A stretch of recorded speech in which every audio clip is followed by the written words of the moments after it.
எல்லோருக்கும் வணக்கம். இது உங்கள் study with Darshan YouTube channel. இந்த வீடியோவில் மார்ச் 16 மற்றும் 17 இந்த 2 தேதிகளுக்கான கரண்ட் அஃபேர்ஸ் பார்க்க போகிறோம். கரண்ட் அஃபேர்ஸ் பார்க்குறதுக்கு முன்னாடி வேளாண் நிதிநிலை அறிக்கையை நம்ம செப்பரேட்டாக ஒரு வீடியோ அப்லோட் பண்ணலாம். இன்றைக்கி நமக்கு அவ்வளோ டைம் இல்லாததுனால 16, 17க்கான கரண்ட் அஃபேர்ஸ் பார்க்கலாம். வேளாண் நிதிநிலை அறிக்கையை நாளைக்குள்ள கிளாஸில் பார்க்கலாம். அது மட்டும் இல்லாமல் நம்ம ரீசெண்டாக தான் தமிழ்நாடு நிதிநிலை அறிக்கை வீடியோ அப்லோட் பண்ணியிருக்கோம். நீங்கள் என்ன செக் பண்ணலன்னா நம்ம சேனலில் செக் பண்ணி பார்த்துக்குங்க. ஸோ இப்போது கரண்ட் அஃபேர்ஸ் பார்க்கலாம். ஃபர்ஸ்ட் கொஸ்டின், உலக காற்று மாசு பட்டியலில் இந்தியா எத்தனையாவது இடத்தை பிடித்துள்ளது? ஆன்சர் ஆப்ஷன் பி, 5ஆம் இடம். ஸோ இப்போது IQAir நிறுவனம், IQAir அப்படிங்கிற காற்று மாசுபாடு தொடர்பாக ஆய்வு செய்யக்கூடிய நிறுவனம் பார்த்தீங்கன்னா உலக காற்று மாசு பட்டியலை ரிலீஸ் பண்ணியிருக்கு. அதாவது எந்த நாட்டில் அதிகமாக காற்று மாசு இருக்குது, எந்த நகரங்களில் அதிகமான காற்று மாசு இருக்குது, பொல்யூஷன் இருக்குது, ஏர் பொல்யூஷன் அப்படின்னு சொல்லிட்டு ஒரு பட்டியலை ரிலீஸ் பண்ணியிருக்காங்க. அந்த IQAir வெளியிட்டுள்ள 2024ஆம் ஆண்டுக்கான உலக காற்று மாசு பட்டியலில் இந்தியா 5ஆவது இடத்தை பிடிச்சிருக்கு. ஸோ இந்த பட்டியலில் ஃபர்ஸ்ட் இடத்துல முதல் இடத்தை பிடித்த நாடு எது அப்படின்னா சாட் நாடு தான் ஃபர்ஸ்ட் பிளேஸ். செகண்ட் பிளேஸ் வங்கதேசம், நம்ம இந்தியாவுடைய அண்டை நாடான வங்கதேசம் second place. Pakistan third place. அடுத்து காங்கோ ஃபோர்த் பிளேஸ். நம்ம இந்தியா 5ஆவது இடத்துல இருக்கு. 6ஆவது இடத்துல தஜிகிஸ்தான், 7ஆவது இடத்துல நேபாளம், 8ஆவது இடத்துல உகாண்டா, 9ஆவது இடத்துல ருவாண்டா, அடுத்து 10ஆவது இடத்துல புருண்டி. ஸோ மொத்தமாக பார்த்தீங்கன்னா 10 நாடுகள், டாப் 10 நாடுகள் நம்ம பார்த்துருக்கோம். மொத்தமாக இந்த பட்டியல் எத்தனை நாடுகளில் ஆய்வு செஞ்சு தரவரிசைப்படுத்திருக்காங்க அப்படின்னா 138 நாடுகளில் ஏர் குவாலிட்டி எப்படி இருக்கு, 8954 நகரங்களில் எப்படி காற்று மாசு எந்த அளவுக்கு இருக்குது அப்படின்னு சொல்லிட்டு அதை அடிப்படையில் தான் இந்த தரவரிசையானது கிரியேட் பண்ணியிருக்காங்க, உருவாக்கியிருக்காங்க. அதில் இந்தியா 5ஆவது இடத்தை பிடிச்சிருக்கு. WHO உலக சுகாதார நிறுவனத்துடைய பரிந்துரைப்படி பார்த்தீங்கன்னா காற்றில் 0லேருந்து 5 வரைக்கும், அதாவது கியூபிக் மீட்டர் மைக்ரோகிராம், அதாவது ஒரு கியூபிக் மீட்டருக்கு எவ்வளோ மைக்ரோகிராம் வரைக்கும் இருக்கலாம்னு சொல்லியிருக்காங்கன்னா 0 to 5 வரைக்கும் இருக்கலாம் அப்படின்னு சொல்லிட்டு தெரிவிச்சிருக்காங்க காற்று மாசு அப்படிங்கிறது. ஆனால் இந்தியாவில் அது 10 மடங்கு அதிகமாக இருக்குது அப்படின்னு சொல்லி தெரிவிச்சிருக்காங்க. ஸோ இந்த PM2.5 அப்படிங்கிற துகள்கள் அடிப்படையாக கொண்டு தான் இந்த இதை ரிலீஸ் பண்ணியிருக்காங்க. PM2.5 அப்படின்னா PM அப்படின்னா பார்ட்டிகுலேட் மேட்டர், 2.5 அப்படிங்கிறது எதை குறிக்குது அப்படின்னா காற்றில் நிறைய மாசு, எப்போதுமே காற்றில் மாசு இருக்கும். அந்த மாசுடைய அளவை தான் PM2.5 அப்படின்னு சொல்லிட்டு குறிக்கிறோம். அதாவது இப்போ இந்த காற்றில் மாசு இப்படி நிறையா இருக்கு இல்லையா, காற்று மாசு, அந்த மாசோட அளவு 2.5 மைக்ரோமீட்டர் இல்லைன்னா அதுக்கும் குறைவாக அந்த காற்றோட மாசு இருக்குன்னா அந்த மாசம் நம்ம PM2.5 அப்படின்னு சொல்லிட்டு மென்ஷன் பண்ணுவோம். PM10 அப்படின்னும் இருக்கு.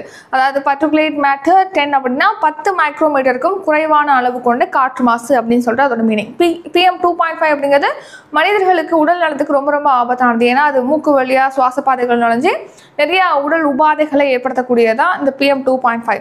ஸோ இந்த PM2.5 காற்றுல எவ்வளோ கலந்துருக்கு அப்படிங்கிறது அடிப்படையாக கொண்டு தான் இந்த தரவரிசை ரிலீஸ் பண்ணியிருக்காங்க. அதில் நம்ம இந்தியா பார்த்தீங்கன்னா 5ஆவது இடத்தை பிடிச்சிருக்கு. நகரங்கள், அதிக காற்று மாசு கொண்ட நகரங்கள் பட்டியலில் இந்தியாவுடைய மேகாலயா மாநிலத்தின் Byrnihat first place, Delhi second place. இதில் டாப் 100 நகரங்கள், அதிகமான காற்று மாசுபாடு கொண்ட 100 நகரங்கள், முதல் 100 நகரங்கள் பட்டியலில் நம்ம இந்தியாவுடைய 74 நகரங்கள் இடம்பெற்றிருக்கு அப்படின்னு சொல்லி தெரிவிச்சிருக்காங்க.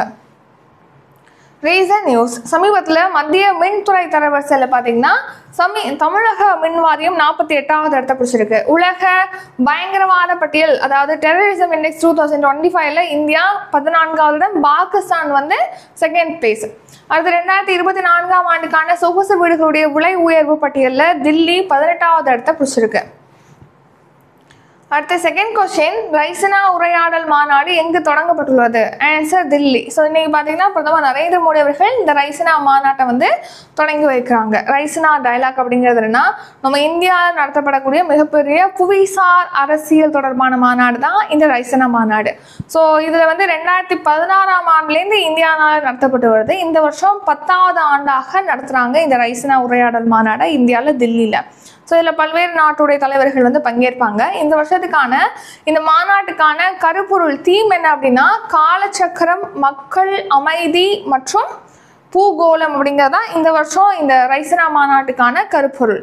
அடுத்து 3வது கேள்வி, பயங்கரவாத எதிர்ப்புக்கான நிபுணர் பணிக்குழு மாநாடு எங்கு நடைபெற உள்ளது? ஆன்சர் தில்லி. இதுவும் தில்லியில தான் நடத்தப்படுது.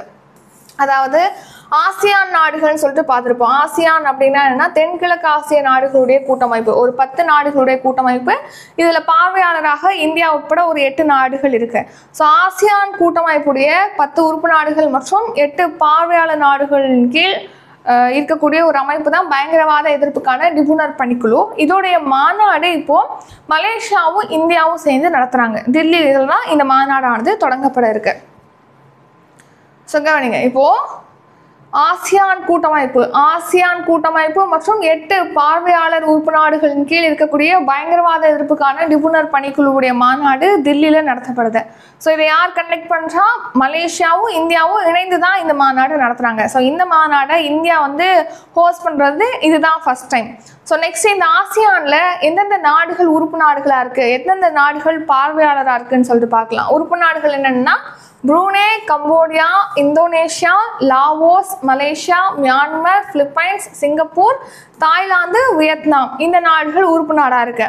அப்சர்வர் அதாவது பார்வையாளர்களாக பார்த்தீங்கன்னா இந்தியா, சீனா, ஆஸ்திரேலியா, ஜப்பான், நியூசிலாந்து, தென்கொரியா, ரஷ்யா, அமெரிக்கா இந்த நாடுகள் பார்வையாளர்களாக இருக்கு. அடுத்த 4வது கேள்வி, எண்ம மாற்றத்திற்கான சர்வதேச விருதினை வென்ற மத்திய வங்கி எது? ஆன்சர் ரிசர்வ் வங்கி. ஸோ மத்திய ரிசர்வ் வங்கி தான் இப்போ எண்ம மாற்றத்திற்கான சர்வதேச விருதை வின் பண்ணிருக்கு. அதாவது என்னன்னா லண்டனை தலைமையிடமாக கொண்டு செயல்படக்கூடிய சென்ட்ரல் பேங்கிங் அப்படிங்கிற அமைப்பு பார்த்தீங்கன்னா அனைத்து நாடுகளுக்குரிய மத்திய வங்கிகளை அதோட செயல்பாடுகளை ஆய்வு செஞ்சு ஒவ்வொரு வருஷமும் சிறந்த வங்கி, எண்ம மாற்றத்துக்கான விருது, இந்த மாதிரி பல்வேறு பிரிவுகளில் விருது வழங்கிட்டு வராங்க. ஸோ இந்த வருஷத்துக்கான சிறந்த மத்திய வங்கிக்கான விருது பேங்க் ஆஃப் தாய்லாந்துக்கு வழங்கப்பட்டிருக்கு. அதே மாதிரி எண்ம மாற்றத்துக்கான பிரிவில் அந்த விருது பார்த்தீங்கன்னா நம்ம ரிசர்வ் வங்கிக்கு வழங்கியிருக்காங்க. எதுக்காக அப்படின்னா எண்ம மாற்றம் அப்படின்னா இப்போ நம்ம முன்னாடி பார்த்தீங்கன்னா காகிதங்கள், ஆவணங்கள் தான் அதிகமாக காகித முறையில் தான் அதிகமாக யூஸ் பண்ணியிருந்தோம். ஸோ எல்லாமே வந்து டிஜிட்டலைஸாக பண்ணுறாங்க. அதாவது பிரவாக் சார்த்தி அப்படிங்கிற முயற்சியின் மூலமாக பார்த்தீங்கன்னா காகித பயன்பாடானது இப்போ குறைக்கப்பட்டு எல்லாமே வங்கி செயல்முறைகள் என்ன மாற்றிருக்காங்க, டிஜிட்டலைஸ் பண்ணியிருக்காங்க. ஆவணங்களை வந்து கம்ப்யூட்டரில் ஏற்றுறது, அதை வந்து பாதுகாப்பான முறையில் பகிர்ந்து கொள்வது அந்த தரவுகளை. ஸோ இந்த மாதிரி பிரவாக் மற்றும் சார்த்தி அப்படிங்கிற முன்முயற்சியின் காரணமாக எண்ம மாற்றத்துக்கான விருது ரிசர்வ் வங்கிக்கு வழங்கப்பட்டிருக்கு. உங்களுக்கான கொஸ்டின், ரிசர்வ் வங்கியுடைய தற்போதைய ஆளுநராக யார் இருக்காங்க? இதுக்கான ஆன்சரை கமெண்ட் பண்ணிருங்க. இது உங்களுக்கான கொஸ்டின். அடுத்த ரீசன் நியூஸ், 2024ஆம் ஆண்டுக்கான மொழிபெயர்ப்புக்கான சாகித்ய அகாதமி விருது பா விமலா என்பவங்களுக்கு வழங்கப்பட்டிருக்காங்க. எனது ஆண்கள் அப்படிங்கிற நூலுக்காக தான், மொழிபெயர்ப்பு நூலுக்காக தான் இந்த மொழிபெயர்ப்புக்கான சாகித்ய அகாதமி விருது உங்களுக்கு வழங்கப்பட்டிருக்கு. கொடகோப்பா வாழ்நாள் சாதனையாளர் விருது பார்த்தீங்கன்னா பன்மொழி நடிகை ஷபானா ஆஸ்மிக்கு வழங்கப்பட்டிருக்கு. ஔவையார் விருது 2025ஆம் ஆண்டுக்கான ஔவையார் விருது யசோதா சண்முக சுந்தரம் அவர்களுக்கு வழங்கப்பட்டிருக்கு. அடுத்து மொரீஷியஸ் நாட்டுடைய உயரிய விருதான order of the star and key of Indian ocean விருது பிரதமர் மோடி அவர்களுக்கு ரீசெண்டாக வழங்கப்பட்டிருக்கு. நெக்ஸ்ட் 5வது கேள்வி, சமீபத்தில் காலமான ரமாகாந்த் ரத் கீழ்கண்ட எதனுடன் தொடர்புடையவர்? ஆன்சர் கவிஞர். ஸோ சமீபத்தில் பார்த்தீங்கன்னா பிரபல ஒடியா கலைஞரான ரமாகாந்த் ரத் என்பவர் வந்து காலமாக இருக்காரு. ஸோ நீங்கள் ஒடியா மொழி கவிஞரான ரமாகாந்த் ரத் பார்த்தீங்கன்னா இப்போ ரீசெண்டாக காலமாக இருக்காரு. இவருக்கு பல்வேறு விருதுகள் வழங்கியிருக்காங்க. அதில் முக்கியமாக பார்த்தீங்கன்னா 1977 சாகித்ய அகாதமி விருது வந்து இவருக்கு வழங்கப்பட்டிருக்கு. சரளா விருது உள்ளிட்ட பல்வேறு விருதுகள் இவருக்கு வழங்கப்பட்டிருக்கு. மேலும் இவர் கேந்திர சாகித்ய அகாதமியுடைய தலைவராகவும் இருந்திருக்காரு. இவருக்கு பார்த்தீங்கன்னா 2006ஆம் ஆண்டு பத்மபூஷன் விருதும் வழங்கப்பட்டிருக்கு. ஸோ கேடே தினாரா, அனேகா கோத்தாரி இந்த மாதிரி பல்வேறு கவிதை தொகுப்பு நூல்களை இவர் வெளியிட்டிருக்காரு இந்த ரமாகாந்த் ரத் என்பவர். 6வது கேள்வி, Australian grand free F1 car பந்தயத்தில் முதலிடம் பிடித்தவர் யார்? Answer option A Lando Norris. So ரீசனாக நடந்த ஆஸ்திரேலிய கிராண்ட் பிரீ F1 கார் பந்தயத்தில் பார்த்தீங்கன்னா லாண்டோ நோரிஸ் வந்து சாம்பியனாக இருக்கார், ஃபர்ஸ்ட் பிளேஸ் வந்திருக்காரு. ஸோ மெக்லாரன் பந்தய வீரர் பிரிட்டன் நாட்டை சேர்ந்தவர் தான் இந்த லாண்டோ நோரிஸ். இவர் தான் Australian grand free F1 car பந்தயத்தில் சாம்பியனாக இருக்கார். செகண்ட் பிளேஸ் வந்து ரெட்புல் பந்தய வீரர், நெதர்லாந்து நாட்டை சேர்ந்து ரெட்புல் பந்தய வீரர் மேக்ஸ் வெஸ்டாப்பன். தேர்ட் பிளேஸ் யாருன்னா ஜார்ஜ் ரசல். இவர் வந்து பிரிட்டன் நாட்டை சேர்ந்த மெர்சிடஸ் பந்தய வீரர் தான் ஜார்ஜ் ரசல். இவர் தேர்ட் பிளேஸ். 7வது கேள்வி, சனா எந்த நாட்டின் தலைநகர்? Answer option D Yemen. So Yemen சொன்னாலே நமக்கு யார் ஞாபகம் வருவா அப்படின்னா ஹூதி கிளர்ச்சியாளர்கள். ஸோ ஹூதி கிளர்ச்சியாளர்கள் பார்த்தீங்கன்னா அந்த இஸ்ரேலுக்கும் ஹமாஸ்க்கும் போர் இப்போ 1 வருஷம் நடந்து போயிட்டு இருக்கு, 1 வருஷம் முடிஞ்சு அதோட ஸ்டாப் பண்ணி வச்சிருக்காங்க, நம்ம பார்த்துருப்போம். இந்த இஸ்ரேல் ஹமாஸ் போரில் பார்த்தீங்கன்னா செங்கடல் வழியாக பயணிக்கக்கூடிய சரக்கு கப்பல்கள் மீது ஹமாஸ்க்கு சப்போர்ட் பண்ணுற வகையில் ஹூதி கிளர்ச்சியாளர்கள் தாக்குதல் நடத்திட்டு வந்திருப்பாங்க, நம்ம பார்த்துருப்போம் அந்த கரண்ட் அஃபேர்ஸ்ல. இப்போ அந்த ஹூதி கிளர்ச்சியாளர்கள் எங்க இருக்காங்கன்னா ஏமன் நாட்டில் தான் இருக்காங்க. ஸோ அதனால ஏமன்ல இருக்கக்கூடிய ஹூதி கிளர்ச்சியாளர்கள் மீது யுஎஸ் அதாவது அமெரிக்கா பார்த்தீங்கன்னா இப்போ தாக்குதல் நடத்திருக்காங்க. ஸோ ஏமன் நாட்டுடைய தலைநகரான சனா, ஹூதிகளுடைய கோட்டையாக கருதப்படக்கூடிய சடா ஆகிய பகுதிகளில் அமெரிக்கானால தாக்குதல் நடத்தப்பட்டிருக்கு. 8வது கேள்வி, டிராகன் விண்கலத்தை எந்த நிறுவனம் விண்ணில் செலுத்தி உள்ளது? Answer space X. So space X நிறுவனம் பார்த்தீங்கன்னா அதாவது அமெரிக்க தொழிலதிபர் எலான் மஸ்குக்கு சொந்தமான விண்வெளி நிறுவனம் தான் ஸ்பேஸ் எக்ஸ். இந்த ஸ்பேஸ் எக்ஸ் நிறுவனம் டிராகன் விண்கலத்தை விண்ணில் செலுத்திருக்கு. எதுக்காக அப்படின்னா சர்வதேச விண்வெளி நிலையத்துக்கு விண்வெளி வீரர்களை கொண்டு போயிருக்காங்க. அது மட்டும் இல்லாமல் சுனிதா வில்லியம்ஸ் அவர்களும் ஒரு 8 மாதத்துக்கு மேலே வந்து அந்த விண்வெளி நிலையத்தில் இருக்காங்கன்னு சொல்லி நம்ம பார்த்துருப்போம். அதாவது என்னென்னா அமெரிக்காவுடைய போயிங் நிறுவனத்துடைய ஸ்டார் லைனர் விண்வெளி ஓடம் மூலமாக சர்வதேச விண்வெளி நிலையத்தை அடைஞ்சாங்க. சுனிதா வில்லியம்ஸும் அவங்க கூட சேர்ந்து மற்றொரு நாசா விண்வெளி வீரர் பச் வில்மோர் 2 பேர் போயிருப்பாங்க. அங்கே போனதுக்கப்புறம் தொழில்நுட்ப கோளாறு காரணமாக அவங்களால ரிட்டர்ன் வர முடியல. ஸோ அவங்கள இப்போது ரிட்டர்ன் கூட்டிகிட்டு வர வகையில் இந்த டிராகன் விண்கலமானது அனுப்பப்பட்டிருக்கு. அவங்க விரைவில் வந்து பூமிக்கு திரும்புவாங்க அப்படின்னு சொல்லிட்டு தெரிவிச்சிருக்காங்க. ஸோ அந்த டிராகன் விண்கலத்தை வந்து ஸ்பேஸ் எக்ஸ் நிறுவனம் தான் விண்ணில் செலுத்தியிருக்கு. அடுத்து 9வது கேள்வி, 3000 ஆண்டுகள் பழமையான கல் திட்டை எங்கு கண்டுபிடிக்கப்பட்டுள்ளது?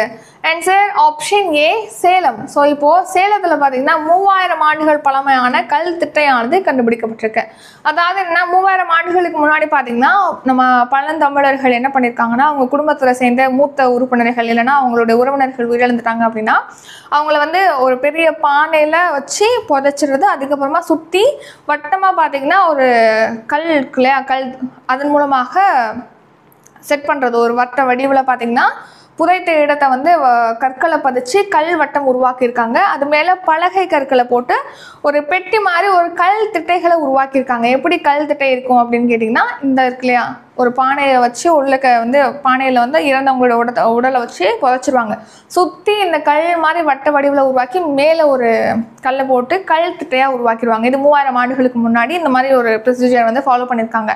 ஸோ அந்த கல் திட்டை சேலம் மாவட்டத்தில் இப்போ கண்டெடுத்திருக்காங்க. 3000 ஆண்டுகளுக்கு முன்னாடி வாழ்ந்த மக்களுடைய இறந்தவர்களின் நினைவாக அமைத்த ஈமச் சின்னம், அதுதான் கல் திட்டை. அது வந்து இப்போ எங்கே கண்டுபிடிக்கப்பட்டிருக்கு? சேலம் வாழப்பாடி அருகே வைத்திய கவுண்டன் புதூர் கிராமத்தில் கண்டுபிடிக்கப்பட்டிருக்கு. அடுத்த 10வது கேள்வி, ஹங்கோர் வகை நீர்மூழ்கி கப்பலை சீனா எந்த நாட்டிடம் ஒப்படைத்துள்ளது? ஆன்சர் பாகிஸ்தான். ஸோ பாகிஸ்தான் நாட்டுக்காக சீனா பார்த்தீங்கன்னா ஹங்கோர் வகை நீர்மூழ்கி கப்பலை உருவாக்கியிருக்கு. அதை வந்து அந்த நாட்டிடம் ஒப்படைச்சிருக்கு. அதாவது பாகிஸ்தானுக்கு ஒரு $5 பில்லியன் மதிப்பீட்டில் பார்த்தீங்கன்னா இந்திய மதிப்பில் 43,474 கோடி. ஸோ 8 ஹங்கோர் ரக நீர்மூழ்கி கப்பல்களை வாங்குறதுக்காக, அதாவது பாகிஸ்தான்கிட்ட ஒப்படைக்கிறதுக்காக ஒரு ஒப்பந்தம் மேற்கொண்டிருக்காங்க சீனா. அந்த ஒப்பந்தப்படி இப்போ 2வது ஹங்கோர் வகை நீர்மூழ்கி கப்பலானது பாகிஸ்தான்கிட்ட ஒப்படைக்கப்பட்டிருக்கு. 11வது கேள்வி, உலக அளவில் மின்னணு உற்பத்தி பொருட்களை அனுப்புவதில் இந்தியா எத்தனையாவது இடத்தில் உள்ளது? ஆன்சர் ஆப்ஷன் ஏ 2ஆம் இடம். ஸோ உலக அளவில் மின்னணு உற்பத்தி பொருட்களை அனுப்புறதுல நம்ம இந்தியா வந்து 2nd பிளேஸில் இருக்குது. ரீசெண்டாக மத்திய அமைச்சர் அஸ்வினி வைஷ்ணவ் அவர்கள் பார்த்தீங்கன்னா திருவள்ளூரை அடுத்து மப்பேடு அருகே இருக்கக்கூடிய பன்னூர் கிராமத்தில் ஜெட்வொர்க் எலக்ட்ரானிக்ஸ் தொழிற்சாலையில் உற்பத்தி பணிகளை வந்து தொடங்கி வச்சுருக்காங்க. ஸோ அதில் பங்கேற்ற இந்த அஸ்வினி வைஷ்ணவ் என்ன தெரிவிச்சிருக்காங்கன்னா, நம்ம தமிழ்நாட்டில் ஒரு 2 மின்னணு தொழிற்சாலைகளானது நிறுவப்படும் சொல்லியிருக்காங்க. எவ்வளோ கோடியிலனா 1112 கோடியில் 2 மின்னணு தொழிற்சாலைகள் அமைக்கப்படும். அதுவும் எங்கன்னா காஞ்சிபுரம் மாவட்டத்தில் பிள்ளைப்பாக்கத்துலையும் மணலூர்லையும் 2 மின்னணு தொழிற்சாலைகள் அமைக்கப்படும் சொல்லிட்டு அறிவிச்சிருக்காங்க. அது மட்டும் இல்லாமல் நம்ம இந்தியா வந்து மின்னணு பொருட்கள் உற்பத்தி செஞ்சு அதை அனுப்புறதுல வந்து 2nd பிளேஸில் இருக்குது அப்படின்னு சொல்லிட்டு தெரிவிச்சிருக்காங்க. நெக்ஸ்ட்டு அம்ருத் பாரத் திட்டம். அம்ருத் பாரத் திட்டம் அப்படிங்கிறது என்னன்னா, நம்ம இந்தியாவில் இருக்கக்கூடிய முக்கியமான ரயில் நிலையங்களை உலக தரத்தில் மறுசீரமைக்கிறதுக்காக அம்ருத் பாரத் திட்டம் செயல்படுத்தப்படுது. இந்த திட்டத்தின் கீழ் தமிழ்நாட்டில் 77 ரயில் நிலையங்கள் வந்து உலக தரத்தில் மறுசீரமைக்கப்படுது அப்படின்னு சொல்லிட்டு அவர் தெரிவிச்சிருக்காரு. அடுத்து 12வது கேள்வி, பல்பீர் சிங் சீனியர் ஆண்டின் சிறந்த வீரர் விருது யாருக்கு வழங்கப்பட்டுள்ளது? Answer option C, Harmanpreet Singh. So Balbir Singh senior ஆண்டின் சிறந்த வீரர் விருது, அதாவது ஹாக்கி இந்தியா பார்த்தீங்கன்னா இந்த வருஷத்துக்கான, அதாவது 2024ஆம் ஆண்டிற்கான சிறந்த வீரர் விருதை வழங்கியிருக்காங்க. ஸோ இந்த சிறந்த வீரர் விருது பார்த்தீங்கன்னா பல்பீர் சிங் சீனியர் அவருடைய பெயரில் வழங்கப்படுது. ஸோ அதன்படி இந்த வருஷத்துக்கான சிறந்த வீரருக்கான பல்பீர் சிங் சீனியர் விருதானது இந்திய ஹாக்கி அணியுடைய கேப்டன் ஹர்மன்பிரீத் சிங்க்கு வழங்கப்பட்டிருக்கு. இந்திய ஹாக்கி அணி பார்த்தீங்கன்னா லாஸ்ட்டாக நடந்த 33வது ஒலிம்பிக் போட்டி, பாரிஸ் ஒலிம்பிக் போட்டியில் வெண்கல பதக்கம் வின் பண்ணியிருக்கு. அந்த அணியுடைய கேப்டனாக ஹர்மன்பிரீத் சிங் தான் இருந்திருக்காரு. அதுக்கு முன்னாடி டோக்கியோ ஒலிம்பிக் போட்டியிலையும் இந்திய ஹாக்கி அணி வந்து வெண்கலம் வின் பண்ணியிருக்கு. அதுலேயும் இந்த ஹர்மன்பிரீத் சிங் வந்து பங்களிச்சிருக்காரு, வீரராக இருந்திருக்காரு. ஸோ அவருக்கு தான் இப்போ இந்த வருஷத்துக்கான சிறந்த வீரருக்கான பல்பீர் சிங் சீனியர் விருதானது வழங்கப்பட்டிருக்கு. அடுத்த சிறந்த வீராங்கனைக்கான விருது பார்த்தீங்கன்னா மகளிரனுடைய சீனியர் கோல் கீப்பர் சவிதா புனியாவுக்கு வழங்கப்பட்டிருக்கு. நெக்ஸ்ட் மேஜர் தயான்சந்த் வாழ்நாள் சாதனையாளர் விருது 1975 உலகக்கோப்பை ஹாக்கி சாம்பியன் பட்டத்தை வின் பண்ண இந்திய அணிக்கு வழங்கியிருக்காங்க ஹாக்கி இந்தியா. அடுத்து சிறந்த ஃபார்வர்ட் விருது பார்த்தீங்கன்னா அபிஷேக் வழங்கப்பட்டிருக்கு. சிறந்த மிட்ஃபீல்டர் விருது வந்து ஹார்திக் சிங்க்கு வழங்கப்பட்டிருக்கு. சிறந்த டிஃபெண்டர் விருது பார்த்தீங்கன்னா அமித் ரோஹிதாஸ் என்பவங்களுக்கு வழங்கப்பட்டிருக்கு. அடுத்து 21 வயதுக்குட்பட்ட, அதாவது U21 அணியில் இடம்பெற்ற அர்ஜித் சிங்க்கு வந்து சிறந்த வீரருக்கான விருதும், மகளிர் பிரிவில் U21 அணியில் பார்த்தீங்கன்னா சிறந்த வீராங்கனை விருது தீபிகாவுக்கும் வழங்கப்பட்டிருக்கு. அடுத்த 13வது கேள்வி, யுனெஸ்கோ உலக பாரம்பரிய சின்னங்கள் பட்டியலில் இந்தியாவிலிருந்து எத்தனை தலங்கள் சேர்க்கப்பட்டுள்ளது? ஆன்சர் 43 தலங்கள். ஸோ யுனெஸ்கோ உலக பாரம்பரிய பட்டியலில் பார்த்தீங்கன்னா இந்தியாவிலேருந்து 43 தலங்கள். 43வது தலம் எது அப்படின்னா அசாமாயுடைய மொய்தாம்கள் தான் 43வது தலமாக சேர்க்கப்பட்டிருக்கு. அதுக்கு முன்னாடி 42வது தலமாக கர்நாடகாவில் இருக்கக்கூடிய ஹொய்சாளர்கள் கோவில். 41வது தலம் எதுனா மேற்கு வங்க மாநிலத்தில் இருக்கக்கூடிய சாந்தி நிகேதன் சேர்க்கப்பட்டிருக்கு. இப்போ எதுக்காக இந்த யுனெஸ்கோ உலக பாரம்பரிய பட்டியல் பற்றி பார்க்குறோம்னா, இப்போ இந்த யுனெஸ்கோ அங்கீகாரம் பெறுவதற்காக உத்தேச பட்டியலில் இந்தியாவிலேருந்து ஒரு 6 தலங்கள் வந்து சேர்க்கப்பட்டிருக்கு. உத்தேச பட்டியல் அப்படின்னா அதில் சேர்க்கப்பட்ட தலங்கள் வந்து யுனெஸ்கோ அங்கீகாரம் பெறுவதற்கு அதிகமான வாய்ப்புகள் இருக்குது. ஸோ 6 சின்னங்களை வந்து சேர்த்திருக்காங்க யுனெஸ்கோ உத்தேச பட்டியலில். அது என்னென்ன அப்படின்னு பார்க்கும்போது சத்தீஸ்கர்ல இருக்கக்கூடிய காங்கேர் தேசிய பூங்கா சேர்க்கப்பட்டிருக்கு. அடுத்த தெலுங்கானா மாநிலத்துடைய முதுமொழியில் இருக்கக்கூடிய பெருங்கற்கால நெடுங்கல் வந்து சேர்க்கப்பட்டிருக்கு. அடுத்த பல்வேறு மாநிலங்களில் இருக்கக்கூடிய அசோகர் கால கல்வெட்டுகள், சௌசத் யோகினி கோவில்கள், வட மாநிலங்களில் இருக்கக்கூடிய குப்த கோவில்கள், மத்திய பிரதேசம் அப்புறம் உத்தரப்பிரதேச மாநிலத்தில் இருக்கக்கூடிய பண்டேலா கோட்டைகள் வந்து இந்த உத்தேச பட்டியலில் சேர்க்கப்பட்டிருக்கு. உத்தேச பட்டியலை சேர்த்தா யுனெஸ்கோ உலக பாரம்பரிய பட்டியலை சேர்க்கிறதுக்கு வாய்ப்புகள் இருக்குது. அதுலேருந்து ஏதேனும் ஒரு தளத்தை வந்து சேர்ப்பாங்க அப்படின்னு சொல்லிட்டு தெரிவிச்சிருக்காங்க. ஸோ மொத்தமாக பார்த்தீங்கன்னா இது வரைக்கும் இந்த உத்தேச பட்டியலில் எத்தனை இந்திய வரலாற்று சின்னங்கள் இருக்குன்னா 62. அடுத்து யுனெஸ்கோ உலக பாரம்பரிய பட்டியலில் இந்தியாவிலேருந்து 43 தலங்கள் சேர்க்கப்பட்டிருக்கு. லாஸ்ட் இயர் 2024 தான் இந்த உலக பாரம்பரிய பட்டியலில் பார்த்தீங்கன்னா மொய்தாம்கள் சேர்க்கப்பட்டது. அது மட்டும் இல்லாமல் லாஸ்ட் இயர் பார்த்தீங்கன்னா இந்தியாவில் ஃபர்ஸ்ட் டைம் உலக பாரம்பரிய குழு கூட்டமானது நடைபெற்றது. ஸோ அந்த கூட்டத்தில் தான் மொய்தாம்கள் சேர்க்கப்பட்டது. மொய்தாம்கள் அப்படின்னா என்னன்னா அசாம் மாநிலத்துடைய அஹோம் வம்சத்தை சேர்ந்தவங்களோட அதாவது அஹோம் வம்சத்தை சேர்ந்தவங்க அரசர் இதெல்லாம் இருப்பாங்களே, அவங்கள இறந்ததுக்கு அப்புறமா புதைக்கக்கூடிய புதைமேடுகள் தான் மொய்தாம்கள். ஸோ அந்த வம்சத்துடைய புதைகுழி அமைப்பு முறைக்கு தான் மொய்தாம்கள் அப்படின்னு சொல்லிட்டு பேரு. அதுதான் வந்து யுனெஸ்கோ அங்கீகாரம் பெற்றிருக்கு. அடுத்த ஷார்ட் நியூஸ், ரீசெண்டாக பார்த்தீங்கன்னா இந்த இலங்கையில் வந்து பயிர்கள் வந்து உயிரினங்களால் நாசமாகுது. ஸோ அதனால அதை கட்டுப்படுத்துறதுக்காக, அதை எதிர்கொள்வதற்காக இலங்கையில் குரங்குகள், அணில்கள், மயில்கள் ஆகியவற்றுடைய கணக்கெடுப்பானது நடத்தப்பட்டிருக்கு முதன்முறையாக. அடுத்த பிரதமரின் கௌரவ நிதி உதவி திட்டம், அதாவது PM கிஷான் திட்டம். ஸோ இந்த PM கிஷான் திட்டத்தில் கீழ் பார்த்தீங்கன்னா விவசாயிகளுக்கு ஒரு வருஷத்துக்கு 6000 ரூபாய் நிதி உதவியானது 3 தவணைகளில் வழங்கப்படுது.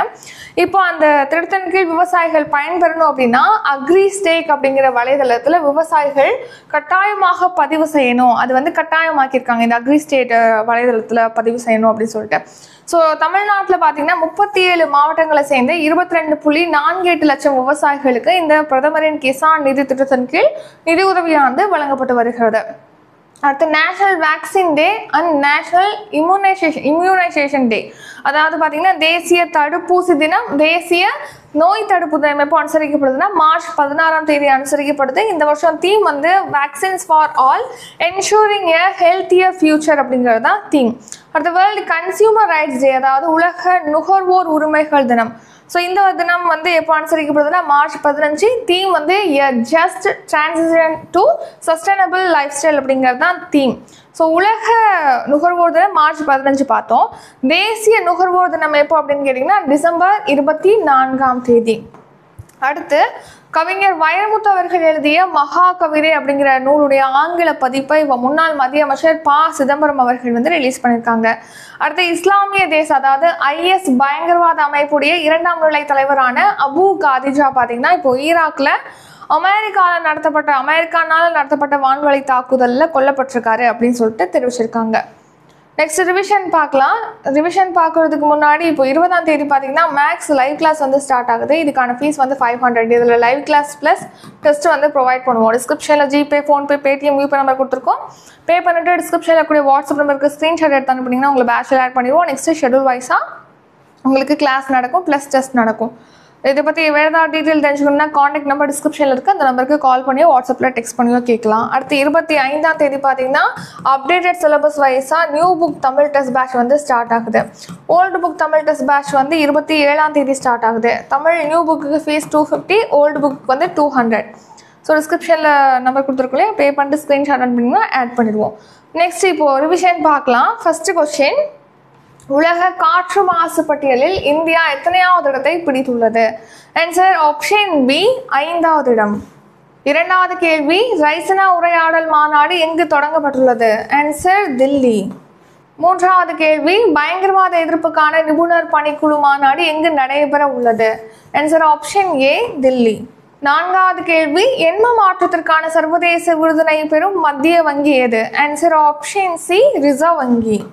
ஐந்தாவது கேள்வி, சமீபத்தில் காலமான ரமாகாந்த ரத் கீழ்கண்ட எதுடன் தொடர்புடையவர்? ஆன்சர் ஆப்ஷன் சி கவிஞர். ஆறாவது கேள்வி, Australian grand free F1 car பந்தயத்தில் முதலிடம் பிடித்தவர் யார்? Answer option A Lando Norris. ஏழாவது கேள்வி, சனா எந்த நாட்டின் தலைநகர்? Answer option D Yemen. எட்டாவது கேள்வி, டிராகன் விண்கலத்தை எந்த நிறுவனம் விண்ணில் செலுத்தியுள்ளது? Answer space X. ஒன்பதாவது கேள்வி, 3000 ஆண்டுகள் பழமையான கல் திட்டை எங்கு கண்டுபிடிக்கப்பட்டுள்ளது? Answer option A Salem. 10வது கேள்வி, ஹங்கோர் வகை நீர்மூழ்கி கப்பலை சீனா எந்த நாட்டிடம் ஒப்படைத்துள்ளது? ஆன்சர் பாகிஸ்தான். 11வது கேள்வி, உலக அளவில் மின்னணு உற்பத்தி பொருட்களை அனுப்புவதில் இந்தியா எத்தனையாவது இடத்தை பிடித்துள்ளது? ஆன்சர் ஆப்ஷன் ஏ 2ஆம் இடம். 12வது கேள்வி, பல்பீர் சிங் சீனியர் ஆண்டின் சிறந்த வீரர் விருது யாருக்கு வழங்கப்பட்டுள்ளது? Answer option C Harmanpreet Singh. 13வது கேள்வி, யுனெஸ்கோ உலக பாரம்பரிய சின்னங்கள் பட்டியலில் இந்தியாவிலிருந்து எத்தனை தலங்கள் சேர்க்கப்பட்டுள்ளது? ஆன்சர் 43 தலங்கள். இத்துடன் இன்றைக்கான கரண்ட் அஃபேர்ஸ் வீடியோ நிறைவடைகிறது. இந்த வீடியோ உங்களுக்கு பிடிச்சிருந்தா லைக் பண்ணுங்க, ஷேர் பண்ணுங்க. நம்ம சேனலை நீங்க இன்னும் சப்ஸ்கிரைப் பண்ணலன்னா மறக்காம சப்ஸ்கிரைப் பண்ணிக்கோங்க. நன்றி, வணக்கம்.